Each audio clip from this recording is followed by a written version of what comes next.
My name is Isha Sarah Snow.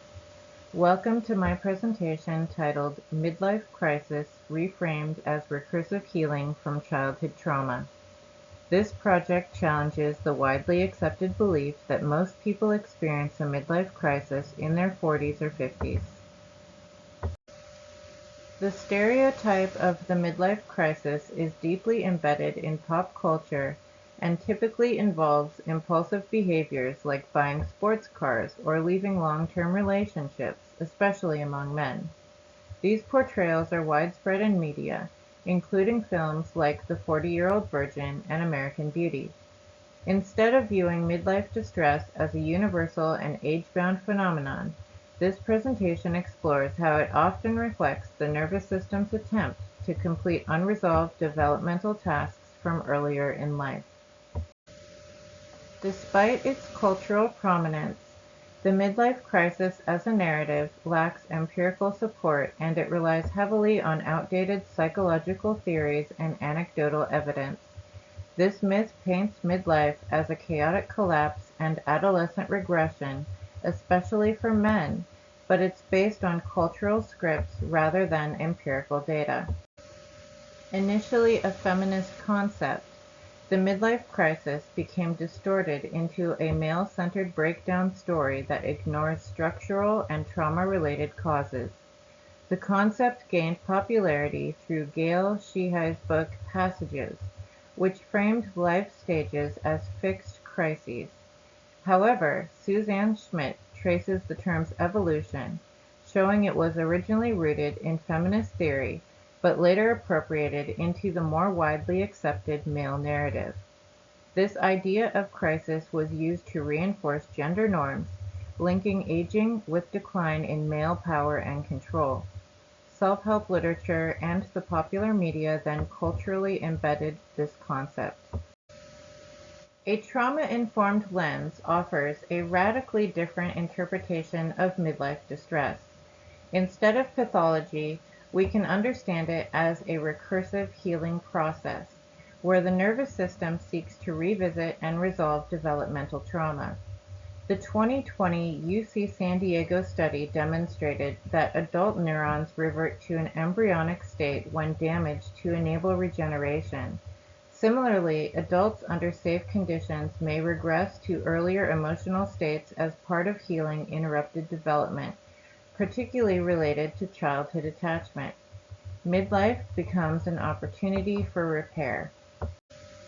Recursion is a powerful and fundamental concept in computer science and mathematics that allows a problem to be solved by breaking it down into smaller, similar subproblems.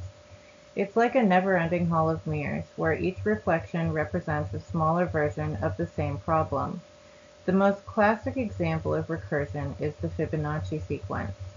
Understanding midlife distress as an attempt for the psyche to recursively heal itself challenges our current understanding of human development as a linear process, and shifts projected developmental trajectories into spirals instead of straight lines.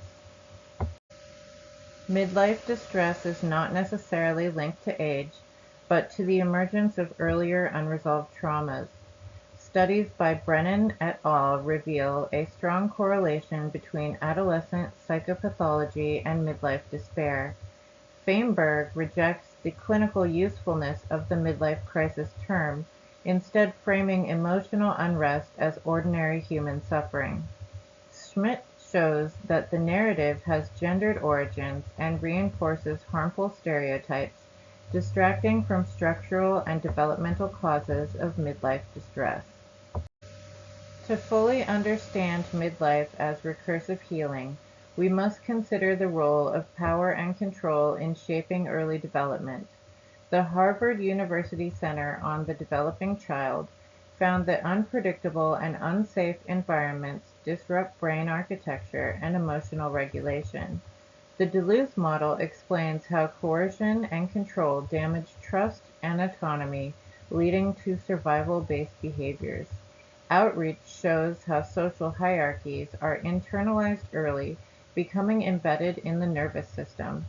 Paluski and Connolly describe how trauma and powerlessness manifest later in life, especially under safe conditions that allow for integration. Multiple studies refute the idea that midlife crisis is inevitable. Brennan et al. Show it stems from earlier trauma, not age. Lockman emphasizes that midlife is often a time of resilience, stability, and meaning-making. Feinberg supports the idea that emotional unrest is ordinary, not pathological. Research from Sia et al. And Taylor Robinson confirms that happiness and well-being in midlife depend more on socioeconomic and developmental factors than age. In conclusion, the idea of a midlife crisis is a myth based on cultural narratives, not empirical science. Instead, midlife can be a threshold for integration and recursive healing.